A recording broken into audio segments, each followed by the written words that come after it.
കാട്ടുപോത്തിന്റെ ആക്രമണത്തിൽ കർഷകൻ കൊല്ലപ്പെട്ടതിൽ പ്രതിഷേധിച്ച് കോഴിക്കോട് കൂരാച്ചുണ്ടിൽ ഇന്ന് LDF UDF ഹർത്താൽ. മരിച്ച അബ്രഹാമിന്റെ പോസ്റ്റ്മോർട്ടം കോഴിക്കോട് മെഡിക്കൽ കോളേജിൽ രാവിലെ നടക്കും.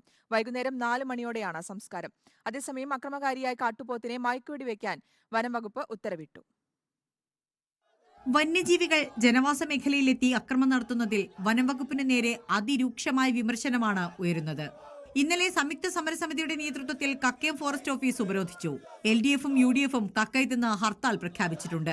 കാട്ടുപോത്തിന്റെ ആക്രമണത്തിൽ കൊല്ലപ്പെട്ട അബ്രഹാമിന്റെ കുടുംബത്തിന് നഷ്ടപരിഹാരമായി 50 ലക്ഷം രൂപ നൽകണമെന്നും ആവശ്യപ്പെട്ടു. അക്രമകാരികളായ വന്യജീവികളെ വെടിവെച്ചു കൊല്ലണമെന്ന് അബ്രഹാമിന്റെ മകൻ പറഞ്ഞു. കാട്ടുപോത്തുകളെ വെടിവെച്ചു കൊല്ലുക, പന്നികളെയും മുള്ളനെയും ആനേനൊക്കെ തോരുത്തി വെടിവെച്ചു കൊല്ലുക, എല്ലാത്തിനെയും കൊന്നിട്ട് മനുഷ്യർക്ക് ഇനി ജീവിക്കാനുള്ള ഒരു സംരംഭം ഉണ്ടാക്കുക, ഈ മൃഗങ്ങളെ നശിപ്പിക്കുക, ഇതാണ് ഞങ്ങളുടെയൊക്കെ ആഗ്രഹം. അബ്രഹാമിന്റെ കുടുംബത്തിന് അടിയന്തര ധനസഹായമായി സർക്കാർ പ്രഖ്യാപിച്ച 10 ലക്ഷം രൂപ ഇന്ന് കൈമാറുമെന്ന് മന്ത്രി AK ശശീന്ദ്രൻ അറിയിച്ചു. കാട്ടുപോത്തിനെ കണ്ടെത്തി മയക്കുവെടി വെക്കാൻ ചീഫ് വൈൽഡ് ലൈഫ് വാർഡൻ ഉത്തരവിട്ടു.